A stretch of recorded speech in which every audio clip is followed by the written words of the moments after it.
going on YouTube? Your old buddy, old soldier, coming at you from Robeson County, North Carolina, on a cool but somewhat foggy morning. And the temperature took a dip this weekend. Yesterday was really cool. Wasn't cool, but was cold. It was about 42 degrees when I got up yesterday morning. It's only about 52 this morning here.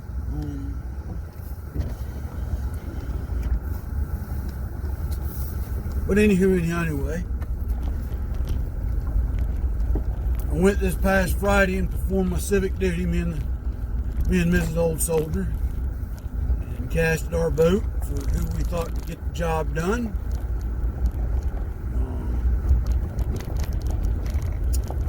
Went and voted in person at early voting site. My hat's off to the election workers there in St. Paul's, North Carolina, where we went. Very cordial, very courteous, and very assistive to both parties that were outside with campaign tents.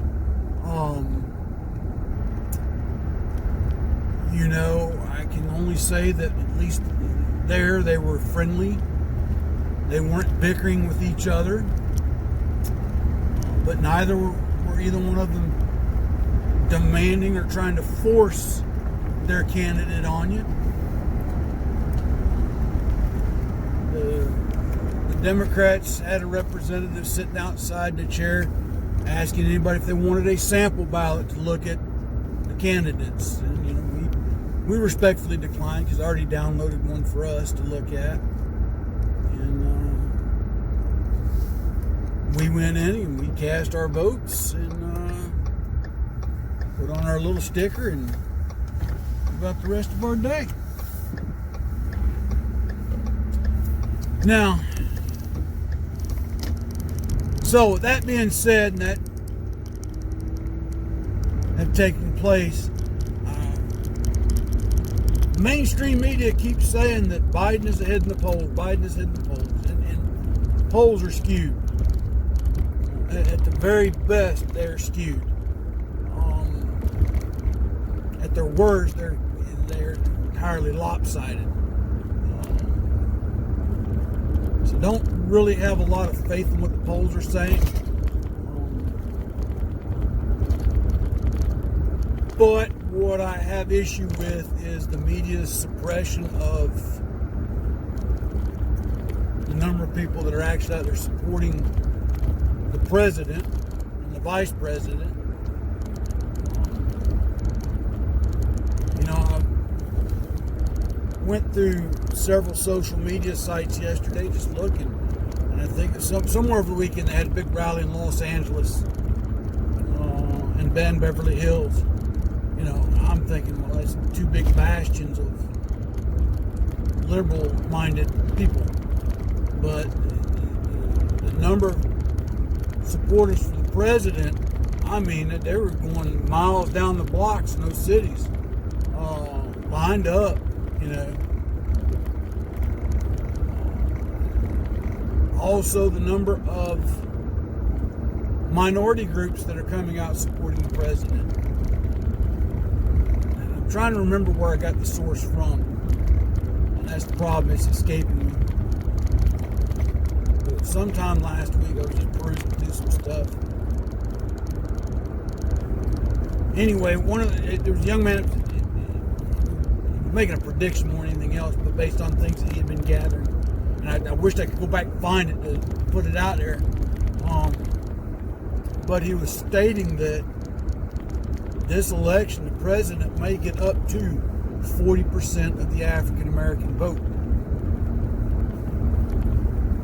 Okay. If that's the case, it's probably one of the largest Republican candidates to ever receive that large of the African American vote in probably 60 years. So it'll be interesting to see how that pans out once this election completes.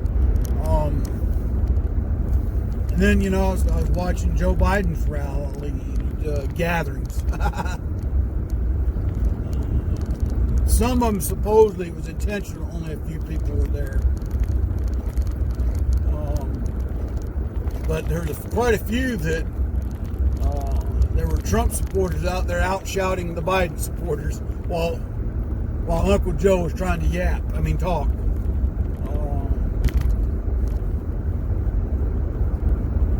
And clearly Joe Biden, and I don't care who you followed, but Joe Biden clearly needs to be in a facility where he can be monitored 24/7. Honestly, I don't think he's all there. It's like at one debate where there was a video caught a wire out of his jacket, and at the lapel and at the cuff. Now, there's speculation the one at the cuff might have been like an electronic stimulator or something, I don't know. But it was clearly evident that he had a wire on so that he could receive answers or instruction or an advantage over President Trump. Considering that debate turned into a playground shouting match, but when the moderator is a part of the other team, it doesn't help. Then you go to the vice presidential debate. Mike Pence, basically handed it to Kamala Harris on a platter. She got served. But again though, and then also in the news, Nancy Pelosi's 48-hour ultimatum. Okay. And I guess she thinks the American people won't remember this. I'm not, and here's the thing, I'm not for the government bailing out everything. But given the situation that her and her ilk have created, and now she's holding the American people hostage, that's what she's doing. She's holding the American people hostage until she gets her way. Like a spoiled little 2-year-old. Mommy and daddy said you can't have no more candy. You can't have no more ice cream. Well, now she's going to go sit in her corner and pout and scream and cry until, mommy and daddy cave in and give her what she wants. From what I understand, the Republicans and the president have increased the monetary amount above what she originally asked for. I don't know how much more, but on their version, on the Republicans' version of the bill, they increased the monetary amount. It's just not hitting, from what I understand, it's not hitting what she wants it to hit. And part of it too is probably because Republicans are demanding that this money doesn't go to some pork belly project like the New York Metropolitan Theater or crap like that has no impact on COVID one way or the other. But anyway, like I said, I'm not all for government bailouts, but right now the people in certain parts of the nation are in need. And I'll say it like I said before when the first stimulus package came out. If you don't need it, you check back to the government. If you do need it, use it for your needs. I'm not going to argue with trying to help, but here's the thing. At some point in time, it will have to end. And I think part of the Republican package is the exclusion of illegal immigrants. And of course, I think it was Yeah, it was Kamala Harris. It stated that, no, that wasn't Kamala Harris, excuse me.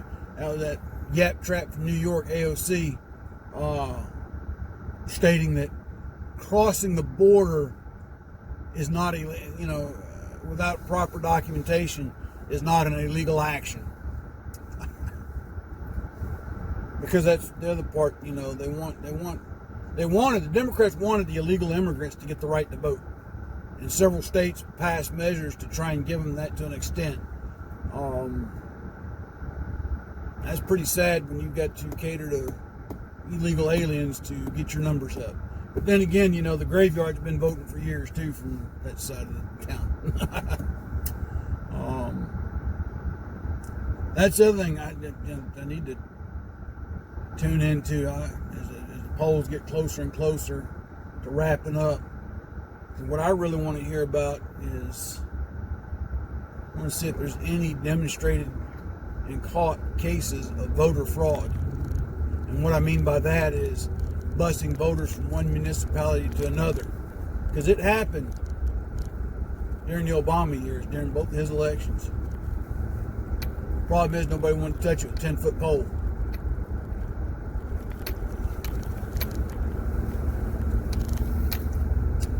But if you haven't got out and vote, folks, I encourage you to get out and go vote. Make your voice heard. Some people would disagree with me. That's fine. We'll just have to agree to disagree on certain things. But right now, we are still a republic with democratic principles. Okay.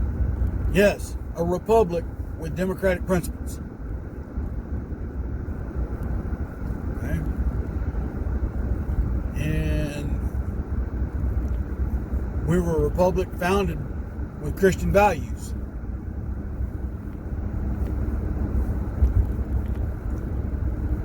And I'm hoping the so-called silent majority gets out and votes for those values, those morals. What I'd like to start seeing, I tell you, I'm disappointed with the House and the Senate too. They're, especially the Republicans, their appeasement policies, if you will, instead of going toe-to-toe with their counterparts from the other side.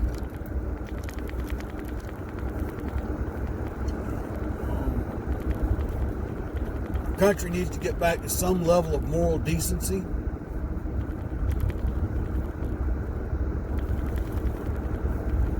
When you've got radio stations, and I'm not trying to censor anybody's First Amendment rights, but at the same token, we need to have a level of moral decency.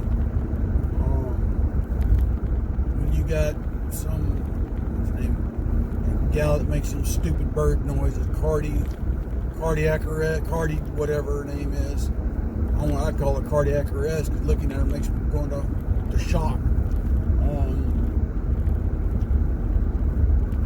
She's got that, WAP song, and I know what WAP stands for, and that's, and the fact that our youth are just drinking that up.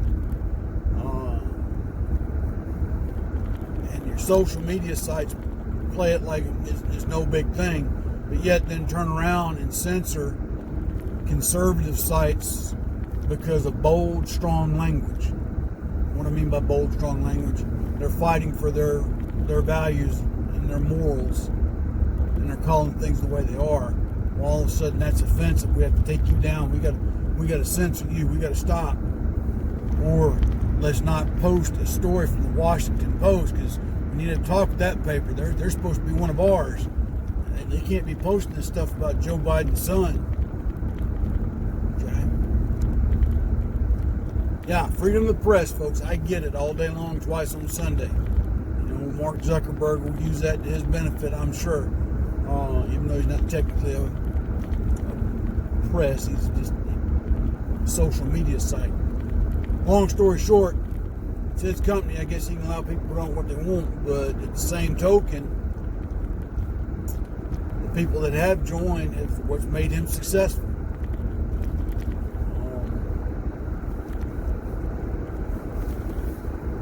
to see what happens too with that, because there's supposedly lawsuits about to be filed against him over this. We'll see if that happens or not. And again, it's a private company. But him and his buddy at YouTube, they're coming up with some really stupid rules to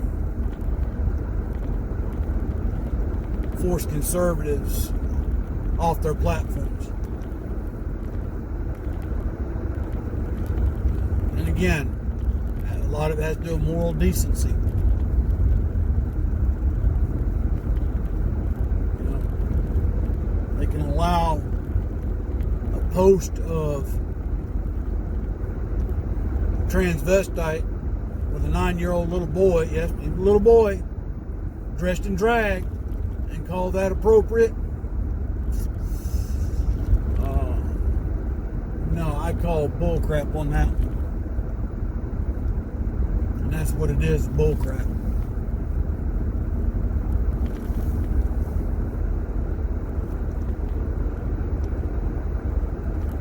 Just the fact that, you know, they're having, you know, in current Democratic nominee for the presidency's even talking about how it's okay for an 8 or 9-year-old child to want to change their gender if they feel that they're not what they were born as. Now that right there, I call a big BS on. But the fact that you've got a group of people in this nation that wholeheartedly support it and think that it's okay.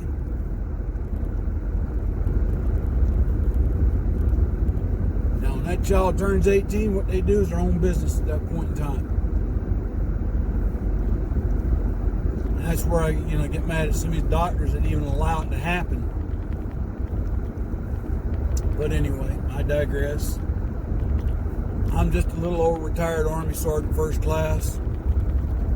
I teach a couple college classes each day to some kids, and then I go home. So what the heck do I really know? But anyway, folks, I have rambled and ranted and raved on and up this morning. Y'all be careful out there. Take care. God bless. Until tomorrow, soldier out.